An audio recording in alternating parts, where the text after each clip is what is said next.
Mbok Sirni. Ia hidup sebatang kara. Mbok Sirni ingin sekali memiliki seorang anak agar dapat merawat dirinya yang sudah mulai tua. Namun itu semua mustahil karena ia tidak mempunyai suami. Mbok Sirni duduk di depan rumah sambil menghela nafas. Hidupku sunyi sekali. Andai saja aku punya anak yang bisa kupeluk dan kusayangi, pasti hari-hariku tak akan terasa sepi begini. Mbok Sirni menatap langit sambil berbicara lirih.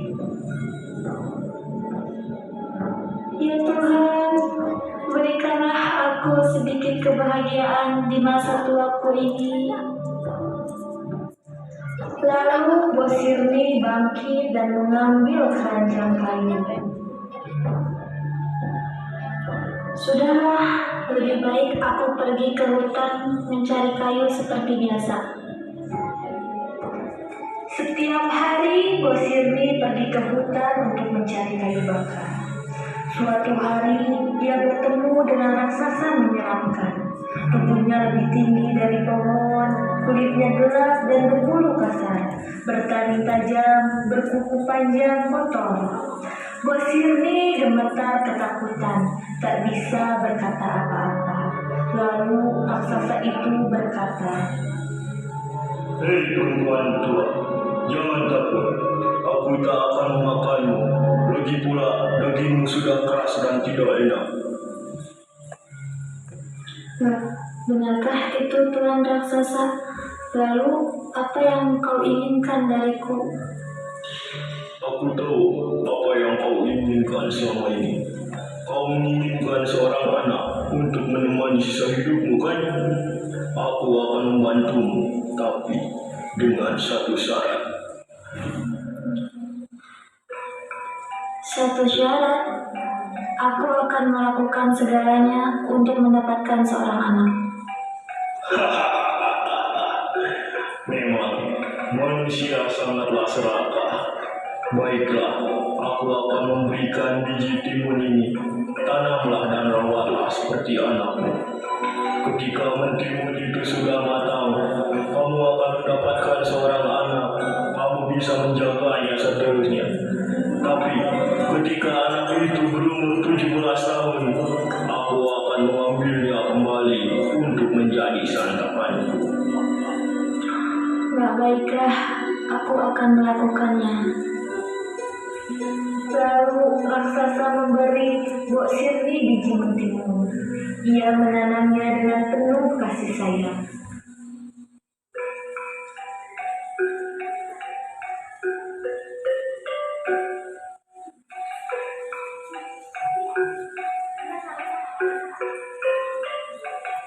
Beberapa bulan kemudian, tumbuhlah mentimun besar berwarna emas. Saat dibelah, muncul bayi cantik yang bernama Timun. Namun, kebahagiaan itu dibayari ketakutan.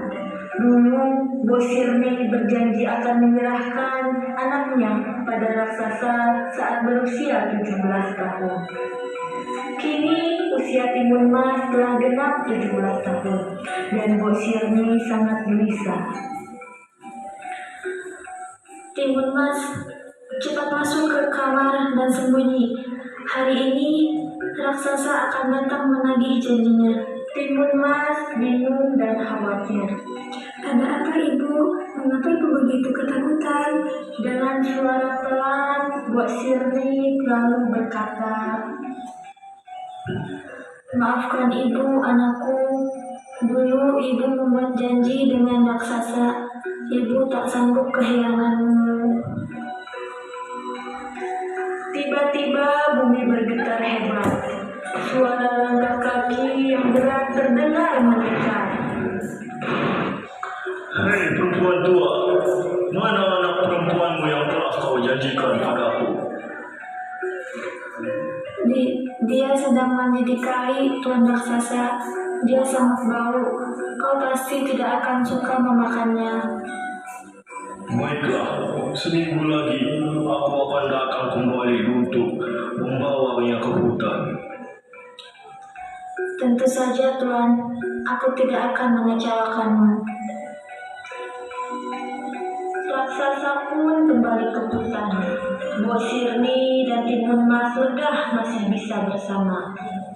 Namun seminggu kemudian raksasa datang lagi. Mereka tak ingin berpisah dan Timun Mas kembali bersembunyi.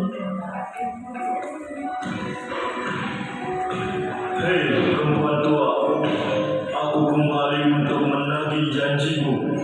Cepat, serahkan anak perempuanmu. Maaf Tuan raksasa, Timun Mas sedang menjual kayu bakar di kampung sebelah. Bila saja kau datang lebih pagi, kau akan bertemu dengannya. Dengan setengah marah, raksasa itu berkata, Baiklah, akan kuberi waktu 1 minggu lagi. Tapi jika kau tidak menyerahkan anak perempuanmu, maka aku akan menghancurkan rumahmu. Bo Sirni menjadi ketakutan dan bingung dengan ancaman raksasa. Ia tidak rela anaknya dimakan oleh raksasa yang kejam. Melihat ibunya ketakutan, lalu Timun Mas langsung mendekati ibunya dan berkata, Ibu jangan sedih, relakan aku menjadi sandapan raksasa itu. Tidak anakku, ibu tidak akan membiarkanmu menjadi mangsa raksasa jahat itu. Ibu akan melakukan apapun untuk menyelamatkanmu. Lalu Bo Sirni teringat saat di pasar menjual kayu bakar, banyak yang mengatakan bahwa ada seorang peramal yang sangat hebat dan dapat memecahkan segala masalah. Ia tinggal di atas gunung di tengah-tengah hutan, namun biayanya sangat mahal. Anakku, ibu akan pergi ke tengah hutan untuk menemui seorang peramal yang akan membantu kita. Tapi ibu, di tengah hutan sangat berbahaya. Biar aku ikut bersamamu. Jangan nak, biar ibu saja yang pergi. Lalu Bo Sirni pergi ke hutan untuk bertemu peramal. Setiba di hutan, Bo Sirni menaiki gunung dan memasuki sebuah gua dan menemui sang peramal.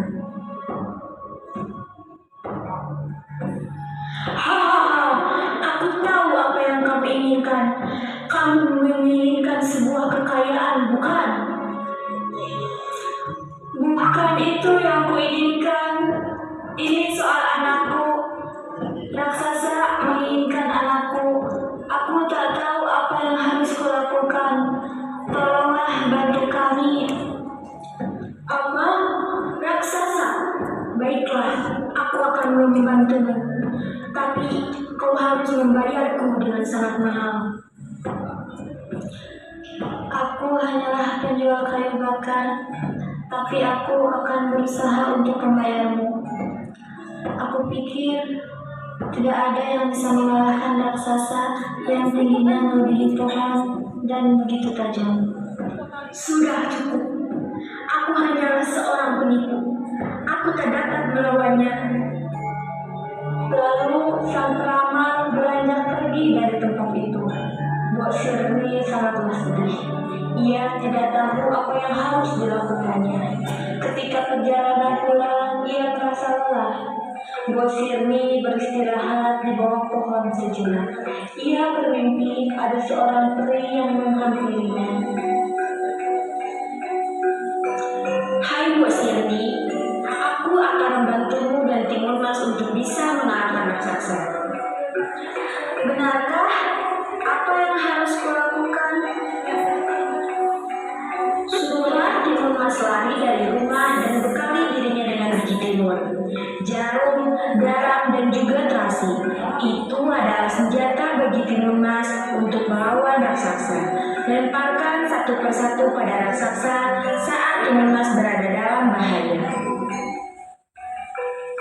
Lalu Bo Sirni menyiapkan segalanya.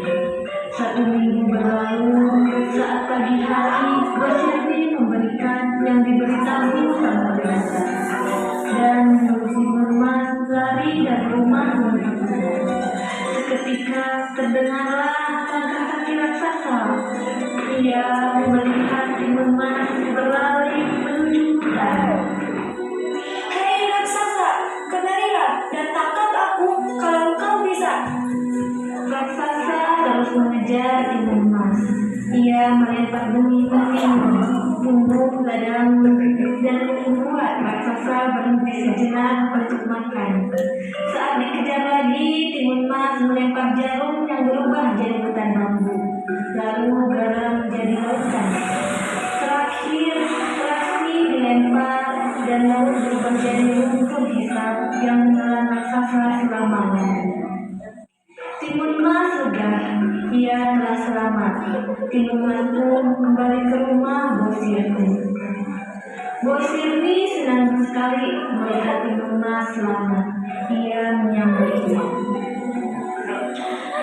Terima kasih Tuhan, kau telah menyelamatkan anakku. Sejak saat itu, Timun Mas dapat hidup tenang bersama ibunya. Mereka dapat hidup bahagia tanpa ketakutan lagi.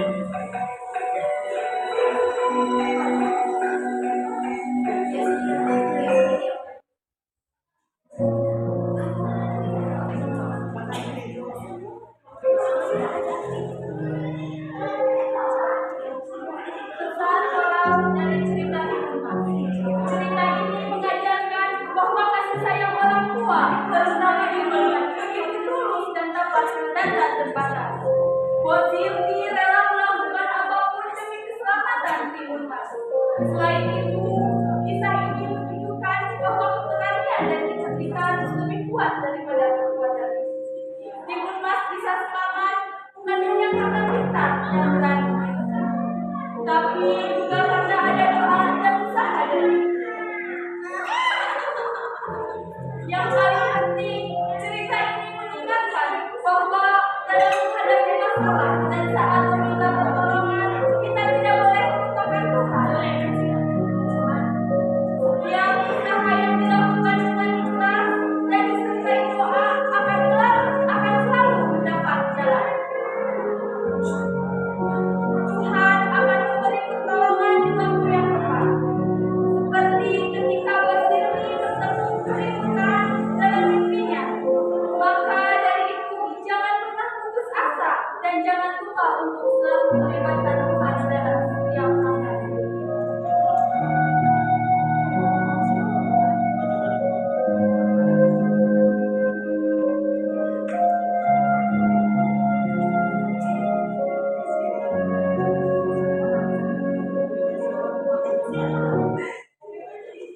Mungkin penampilan drama dari kelompok 2, mohon maaf apabila banyak kekurangannya.